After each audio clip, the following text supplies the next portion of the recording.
When I think of the Can-Am Commander, the 1000cc Rotax almost always comes to mind. And since I do like power and have access to the biggest and baddest side-by-sides in the industry, the smaller displacement rides almost always get overlooked. Big bore is, well, almost always big fun, and Can-Am offers Commander buyers two big bore choices. So while I did set you up to think there might be a smaller displacement Commander, I'm really just talking about the 800. Which, truth be told, as the smallest available Commander, has half the side-by-side industry beat in the displacement category. The 800 Commander has always come in two trim levels, the base package and XT, and Can-Am has reserved the Limited and X package to the 1000cc Rotax only, making their highest level offerings truly premium in every way. Now, while the 800 has been foreshadowed by the daunting 1K Rotax, the truth is the 800 has been around much longer, received praise for its outstanding, wholesome power, and is tried and true thanks to a long run in the Outlander ATV lineup. In other words, what I'm trying to say is you don't have to justify purchasing the lower displacement 800. It's a great motor with a solid reputation. 200 cc's is a pretty standard displacement variation for different motor segments, but I've found that the 800cc Rotax truly adds up to more than the sum of its parts, especially when you compare it to other competitive non-pure sport models from other manufacturers. In the sport utility side-by-side segment, the 800 Rotax hauls the mail. Its low-end V-twin torque is everything I've ever needed out on the trails, accelerates with adequate forward momentum out of the corners, breaks the rear tire's contact with earth easily, and as with all Rotax twin motors, sounds great no matter what RPM, speed, or direction you hear the vehicle from. When looking at the speed that I ride trails at, I never once felt the need for more power than the 800 offered. Sure, with the 1000 I could break the rear tires loose a little quicker or squat the rear end a little harder, but truth be told, I'd take the 800 head-to-head on any trail out there. But there are a few downfalls.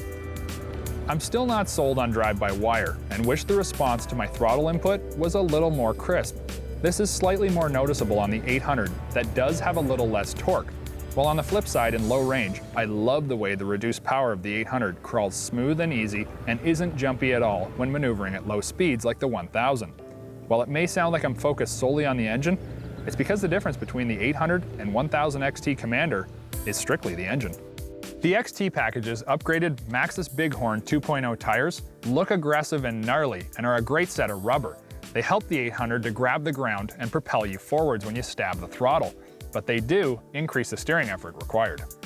The XT package gets you the stout Bighorn tires, purdy looking 14-inch aluminum rims, a front bush bar with a 4,000-pound Warn winch that includes a glove box plug for the included wire remote, fender flares that significantly change the way the Commander looks over the base and are worth every penny, along with a custom steering wheel, digital and analog gauge, and custom bed rails for tying your gear down, as well as adding some visual appeal to the rear end of the Commander. If I'm looking at buying a Commander, the XT package is very high up on my list of wants. Now, you are going to add a little bit of weight to your ride, but the pros far outweigh both the price and weight penalty that you're going to pay. While you may never get your Commander stuck, wait, if you never get your Commander stuck, take your loafers off and try getting a little mud on the tires. And when you realize you bit off more than you can chew, the 4,000-pound Warn winch is like finding a bottle of water in the middle of the Sahara Desert. You'll never regret having it, and hey, if you do like to keep your jersey clean, at least you can help pull out your buddies who get in over their heads. A winch on a sport utility is like Junior in a Chevy. You can't imagine it any other way. When you're sitting in the driver's seat of a Commander, you're going to notice a few features that you may not find elsewhere from competitive brands. And these things are placed high up on the value meter by discerning riders who are making the buying decision. Quality fit and finish is what I'm referring to. The cockpit of a Commander is almost automotive, from the side nets with seatbelt clips, the push-button start, fully skirted console and footwell area, the dash with integrated toggles, car-like center-of-wheel instrument gauges, and a drop-down glove box with the owner's manual, toolkit, and winch remote are just a few things that truly make you feel like you're behind the wheel of a quality-built vehicle that's been designed with you in mind.